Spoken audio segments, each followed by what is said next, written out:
ऐसे होते हैं जिनको हम फर्दर डिवाइड कर सकते हैं यूजिंग द लॉजिकल कनेक्टिविटीज। मतलब कनेक्ट करेंगे लॉजिकल कनेक्टिविटीज का हेल्प करके। अब ये लॉजिकल कनेक्टिविटीज क्या है? वर्ड्स और phrases which are used to connect two or more statements। दो या फिर दो से ज्यादा स्टेटमेंट्स को कनेक्ट करने के लिए हम यूज करते हैं लॉजिकल कनेक्टिविटीज। सो कौन सी लॉजिकल कनेक्टिविटी होती है? एंड होता है, और होता है, इफ देन होता है, इफ एंड ओनली इफ होता है, और नॉट होता है। हमें बस अभी फिलहाल के लिए इन्हीं से मतलब है। सो ये हमारे सिलेबस में है, इन्हीं से मतलब अभी फिलहाल हमें है। ठीक है, देखते हैं आगे। जैसा कि मैंने बोला, statements which can't further divided are simple statements, and statements which can be divided into two or more parts are compound statements। So both the statements in the compound statement, दो या फिर दो से ज्यादा स्टेटमेंट होंगे। हम assume करके चलते हैं कि दो स्टेटमेंट्स है। So two statements are connected using logical connectivities. Logical connectivity से हम उसको कनेक्ट करेंगे। अभी एक एक लॉजिकल कनेक्टिविटी को देखते हैं ढंग से। सबसे पहले है कंजंक्शन। कंजंक्शन मतलब एंड होगा, उसका सिंबल है उल्टा वी। ओके, वी को उल्टा कर दिया। ठीक है, तो दिस इज माय सिंबॉलिक या फिर मैथमेटिकल फॉर्म। अभी जो मैं बता रहा हूँ उसको बोलेंगे सिंबॉलिक या फिर मैथमेटिकल फॉर्म। सो पी मेरा एक स्टेटमेंट होगा, क्यू मेरा दूसरा स्टेटमेंट होगा। पी एंड क्यू, ये जो लिखा है पी एंड क्यू, ये होगा मेरा कंजंक्शन। क्योंकि यूज क्या किया है मैंने, दो दो डिफरेंट स्टेटमेंट्स को ज्वाइन करने के लिए एंड यूज किया है, तो ये होगा मेरा कंजंक्शन। सो इसको रीड कैसे करेंगे? पी एंड क्यू या फिर पी कंजंक्शन क्यू। ठीक है, अभी हमें ट्रूथ वैल्यू निकालनी पड़ती है। किसी भी कंपाउंड स्टेटमेंट की ट्रूथ वैल्यू निकालनी पड़ती है, तो उसके लिए ट्रूथ टेबल एक बनाया जाता है हर लॉजिकल कनेक्टिविटी के लिए। सो ट्रूथ टेबल फॉर कंजंक्शन देखते हैं। P Q, P and Q, दो स्टेटमेंट्स यूज किए थे पी क्यू। सो पी का एक कॉलम, क्यू का एक कॉलम, और पी एंड क्यू का एक कॉलम। ओके, अभी हर स्टेटमेंट की मैंने जैसा बोला दो ट्रूथ वैल्यू होगी, आइदर ट्रू या फिर फॉल्स। यहाँ पे क्या हो रहा है, मैं कॉम्बिनेशन ऑफ दो ले रहा हूं, तो ये ट्रू होगा या फिर ये फॉल्स होगा। ये ट्रू होगा, क्यू ट्रू होगा या फिर फॉल्स होगा। बट हमें उसका लेना पड़ेगा कॉम्बिनेशन। मतलब P true Q true, P true Q false, P is false Q is true, P is false Q is false. चार चार, मतलब ऐसा कॉम्बिनेशन लेना पड़ेगा। सो आंसर क्या होगा, उसके लिए एक शॉर्टकट है choice of true. Choice of true का मतलब, अगर मेरे दोनों भी इनपुट्स ट्रू है तो मेरा आउटपुट दैट इज आंसर वो ट्रू होगा। दोनों भी ट्रू है तो आंसर ट्रू होगा। P is true Q is true तो answer is true. P is true Q is false, answer होगा फॉल्स, क्योंकि दोनों ट्रू नहीं है। P is false Q is true, दोनों ट्रू नहीं है, फॉल्स आएगा। P is false Q is false, दोनों ट्रू नहीं है तो फॉल्स आएगा। ठीक है, चलो अभी नेक्स्ट देखते हैं। डिसजंक्शन। डिसजंक्शन में क्या, मैंने फर्स्ट स्टेटमेंट पी लिया, सेकंड स्टेटमेंट क्यू लिया। डिसजंक्शन इज नथिंग बट, और मतलब वी डिनोट करेंगे v, this is the opposite of conjunction. Okay, so P और क्यू, इसको बोलेंगे डिसजंक्शन। दो स्टेटमेंट्स को और कनेक्टिविटी से यूज किया है तो वो हो जाएगा डिसजंक्शन। सो इसको रीड कैसे करेंगे, पी और क्यू या फिर P disjunction Q. Truth table देखते हैं। कंजंक्शन में क्या था, चॉइस ऑफ ट्रू, उसका अपोजिट है ना डिसजंक्शन, तो यहाँ पे आएगा choice of false. Okay, choice of false क्या है, अगर दोनों इनपुट्स मेरे फॉल्स है तो मेरा आंसर भी फॉल्स होगा। देखते हैं, true true false false, true false true false. Combination लेना था, कॉम्बिनेशन ले लिया। अभी दोनों इनपुट्स आर ट्रू तो आंसर ट्रू होगा, दोनों फॉल्स है तो आंसर फॉल्स होगा। ये डिसजंक्शन का चल रहा है। कंजंक्शन का होता तो ये ट्रू ही आता।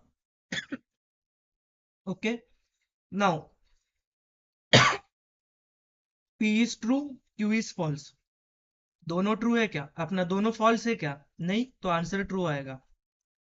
P is false false, Q is true, दोनों फॉल्स है, नहीं, तो आंसर ट्रू आएगा। P is false, Q is false, दोनों फॉल्स, तो आंसर भी फॉल्स। क्लियर है इतना? चलो कंडीशनल देखते हैं। इफ देन इस कंडीशनल डिनोट करेंगे एरो से। इसको हम इम्प्लाइज भी बोल सकते हैं, implication. P is my first statement, Q is my second statement. P implies Q हो जाएगा मेरा कंडीशनल। दो statements are connected using implication. Okay, इसको रीड करेंगे P इम्प्लाइज Q या फिर इफ P देन Q। ठीक है, ट्रूथ टेबल देखते हैं। अभी कॉम्बिनेशन लिख लिया P और Q का, TTFF TFTF। अभी इसका शॉर्टकट क्या है, अगर पहला सेंटेंस ट्रू है, दूसरा स्टेटमेंट फॉल्स है, तो मेरा आंसर फॉल्स आएगा। Otherwise it is true. This is otherwise answer is true. Okay, sorry, कहाँ पे थे हम, कहाँ पे थे, यहाँ पे थे। ओके, ठीक है। सो अरे यार, सॉरी फॉर द इनकन्वीनियंस। ठीक है, चलो देखते हैं। सो पहला ट्रू है, दूसरा भी ट्रू है। पहले हम देखेंगे P इम्प्लाइज Q के लिए, क्योंकि यहाँ पे मिस्टेक होती है। अगर Q इम्प्लाइज P दिया तो अलग आएगा, P इम्प्लाइज Q दिया तो अलग आएगा। फर्स्ट देखते हैं P इम्प्लाइज Q के लिए। पहला ट्रू, दूसरा ट्रू। क्या होना चाहिए, पहला ट्रू दूसरा फॉल्स, बट आ क्या रहा है, पहला ट्रू दूसरा ट्रू, तो आंसर ट्रू होगा। यहाँ पे देखो, अभी पहला ट्रू है, दूसरा फॉल्स है। पहला ट्रू दूसरा फॉल्स, तो आंसर भी फॉल्स।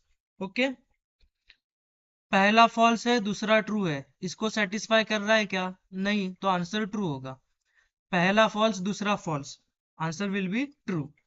क्लियर? अभी गेम कहाँ चेंज होता है, क्यू इम्प्लाइज पी देखो। अभी यहाँ पे मेरा क्यू इम्प्लाइज पी में फर्स्ट स्टेटमेंट हो जाएगा क्यू, सेकंड स्टेटमेंट हो जाएगा पी। सो क्यू इम्प्लाइज पी देखना है। सो पहला ट्रू, दूसरा ट्रू, तो आंसर विल बी ट्रू। पहला फॉल्स, दूसरा ट्रू, तो आंसर विल बी ट्रू।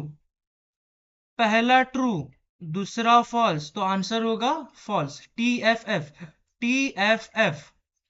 पहला फॉल्स, दूसरा फॉल्स, तो आंसर होगा ट्रू। गलती क्या करते हैं बच्चे, क्यू इम्प्लाइज पी, पी है, क्यू इम्प्लाइज पी है, जहां पे बोला है Q is my first statement, P is my second statement, बच्चे इसको पी इम्प्लाइज क्यू के जैसा ही सॉल्व करते हैं। यहाँ पे गलती होती है। ठीक है, चलो नेक्स्ट देखते हैं, बाय कंडीशनल। ठीक है, so if and only if को बाय कंडीशनल बोलेंगे, डबल इंप्लीकेशन से शो करेंगे। P is my first statement, Q is my second statement, P double implies Q, this is my by conditional। So इसको read कैसे करेंगे, P by conditional Q या फिर P if and only if Q।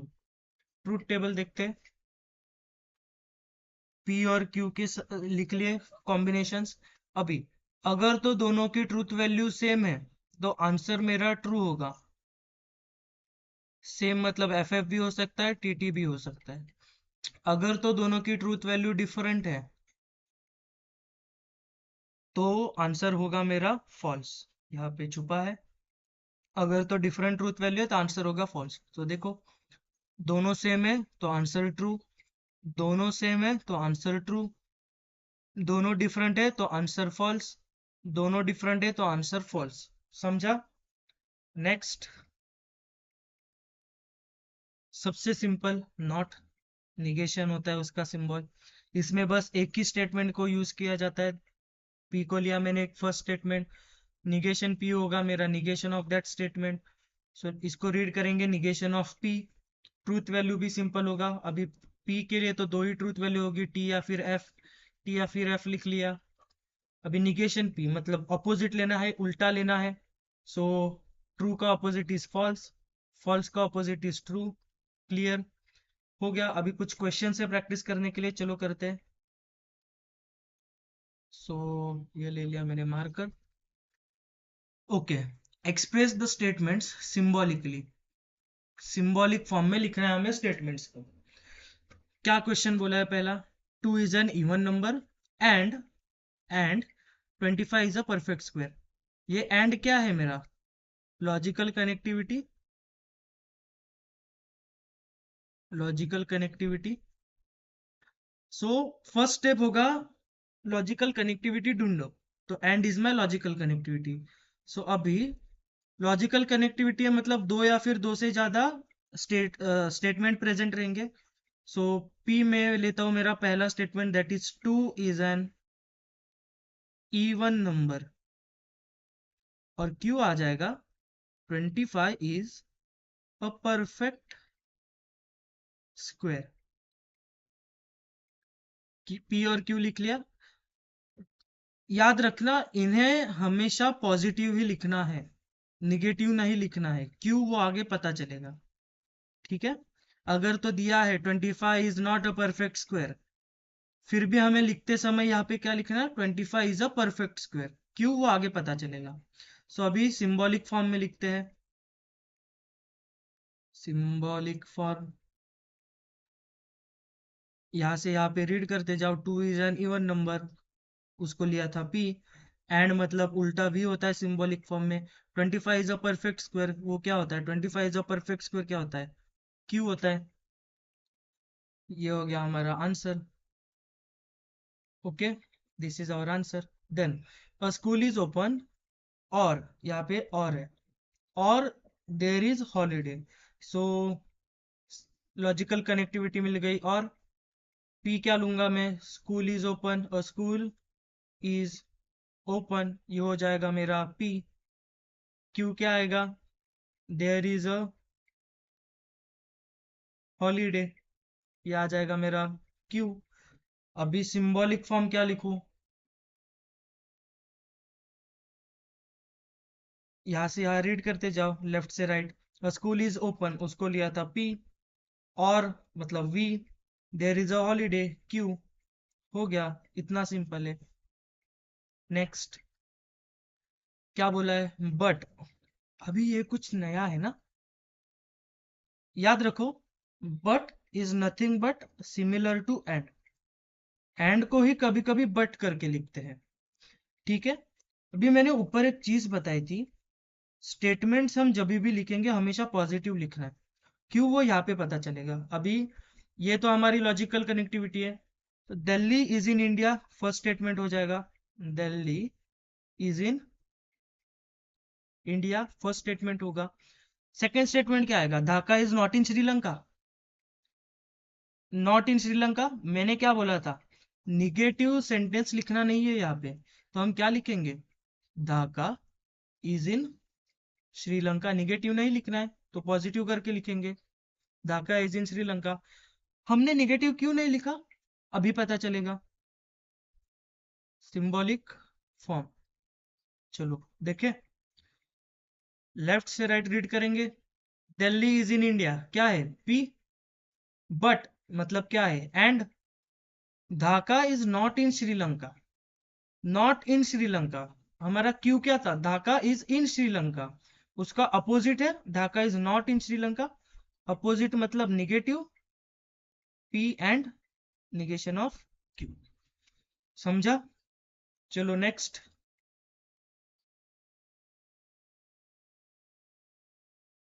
अभी क्या बोला है, right the truth value of a following statements. अभी हमें यूजफुल होगा जो हमने लिखा था ट्रूथ टेबल ऊपर। सो थोड़ा सा रिवाइज करते हैं। एंड के लिए क्या था, चॉइस ऑफ ट्रू, और के लिए क्या था, चॉइस ऑफ फॉल्स, इम्प्लीकेशन के लिए था T F, answer will B F, double implication के लिए था अगर तो सेम है तो आंसर ट्रू है, अगर तो फॉल्स है, अपना सॉरी डिफरेंट है, अगर तो डिफरेंट है, अगर तो सेम है तो आंसर फॉल्स है, अगर तो डिफरेंट है तो आंसर फॉल्स है। ये था डबल इम्प्लीकेशन के लिए। और निगेशन के लिए क्या था, ट्रू का होगा फॉल्स, फॉल्स का होगा ट्रू। ओके, रिवाइज कर लिया, अभी देखते हैं। ओके, वैसे चॉइस ऑफ ट्रू क्या है? अगर दोनों ट्रू तो answer true. Choice of false क्या है? अगर दोनों स्टेटमेंट्स फॉल्स है तो आंसर भी फॉल्स होगा। ठीक है, चलो अभी यहाँ देखते हैं। लॉजिकल सॉल्व वैसे ही करना है, स्टार्टिंग में हमें सिंबॉलिक फॉर्म में लेके आना है। ओके, ट्रूथ वैल्यू के लिए। सो एंड है हमारा logical connectivity. So let p would be my 3 is a prime number, q हो जाएगा मेरा 4 is a rational number। तो सिंबॉलिक फॉर्म क्या आएगा? यहाँ से यहाँ रीड करते जाऊंगा। 3 इज अ प्राइम नंबर को लिया था मैंने p, एंड मतलब उल्टा भी, उसको सिंबल है, उसको हम एंड बोलेंगे। कंजंक्शन बोलो इसे, conjunction. 4 is a rational number को लेंगे q। ये हो जाएगा मेरा सिंबॉलिक फॉर्म। अभी ट्रूथ वैल्यू निकालना है तो हर एक इंडिविजुअल स्टेटमेंट की ट्रूथ वैल्यू निकालनी पड़ेगी। p that is 3 is a prime number, true है या फॉल्स है वो बताओ। ट्रू होगा या फॉल्स होगा? 3 is a prime number true होगा, 4 इज अ रैशनल नंबर भी ट्रू होगा, इतना तो पता ही होगा। सो p एंड q क्या आ जाएगा मेरा? p की truth value t and q की truth value t। So and के लिए क्या था? एंड के लिए क्या था? Choice of true. एंड के लिए क्या था? Choice of true. मतलब दोनों ट्रू तो आंसर ट्रू, दोनों ट्रू है, दोनों ट्रू है तो आंसर होगा ट्रू। ओके, चलो नेक्स्ट। समझ रहा है तो कमेंट में लिख दो समझ रहा है करके, यस, और लाइक कर दो। सो p, if and only if मेरा बन जाएगा लॉजिकल कनेक्टिविटी। p होगा मेरा मिल्क इज वाइट, q होगा मेरा sun rises in west. p की ट्रूथ वैल्यू ट्रू होगी क्योंकि मिल्क वाइट ही होता है। ब्लैक कलर का मिल्क देखा है क्या किसी ने अभी तक? और सन राइजेस इन वेस्ट, ये क्या होगा? ट्रू होगा या फॉल्स होगा बोलो? ये फॉल्स होगा क्योंकि ईस्ट में सनराइज होता है। अभी लिखेंगे symbolic form. Symbolic form left से राइट तक रीड करते जाओ। मिल्क इज वाइट को लिया था हमने, सॉरी, मिल्क इज वाइट को हमने लिया था p। If and only if को हम डिनोट करते हैं डबल इंप्लीकेशन से। सन राइजेस इन वेस्ट को लिया था हमने q। सिंबॉलिक फॉर्म मिल गया। अभी इसी को फर्दर ट्रूथ वैल्यू पुट करते हैं। p की ट्रूथ वैल्यू थी ट्रू, डबल इंप्लीकेशन, q की ट्रूथ वैल्यू थी फॉल्स। सो क्या आएगा? डबल इंप्लीकेशन के लिए क्या था? डबल इंप्लीकेशन के लिए था अगर तो दोनों सेम है तो ट्रू होगा, अगर तो दोनों डिफरेंट है तो फॉल्स होगा। दोनों सेम है या डिफरेंट है? यहाँ पे ट्रू है, यहाँ पे फॉल्स है, डिफरेंट है तो answer would be false. Clear, चलो next. If Mumbai is in Maharashtra then Delhi is the capital of India. Okay, so if then, if then, ठीक है। सो लेट पी लेता हूं मैं, मुंबई इज इन महाराष्ट्र, और क्यों लेता हूं,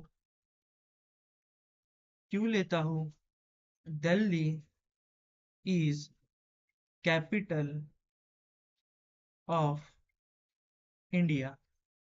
ठीक है, so Mumbai is in Maharashtra true है या फॉल्स है? अरे महाराष्ट्र में ही है ना मुंबई, और दिल्ली तो इंडिया की कैपिटल है, सबको ही पता है, ये भी ट्रू हो जाएगा। चलो सिंबॉलिक फॉर्म लिखते हैं।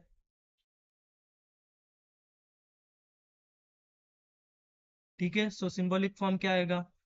लेफ्ट से राइट तक रीड करते जाओ। If Mumbai is in Maharashtra, Mumbai is in Maharashtra, if this, then Delhi is the capital of India, ये आ जाएगा मेरा सिंबॉलिक फॉर्म।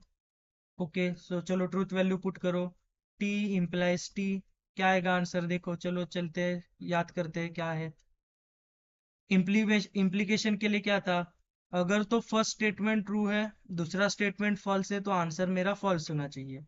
यहाँ पे क्या है? First statement is true, second statement is true. So T F F बन रहा है क्या? टी एफ बन रहा है क्या? नहीं, तो आंसर होगा मेरा ट्रू। ओके, क्लियर है? सो आई होप समझा होगा इतना लेक्चर। सो नेक्स्ट वीडियो में एक्सरसाइज 1.1 डिस्कस करेंगे, देन आगे बढ़ेंगे, क्योंकि कंसेप्ट क्लियर होना जरूरी है, सीईटी में बहुत हेल्प करेगा। एमएसटी सीईटी के भी क्वेश्चंस लेंगे, इफ पॉसिबल जेईई के भी क्वेश्चन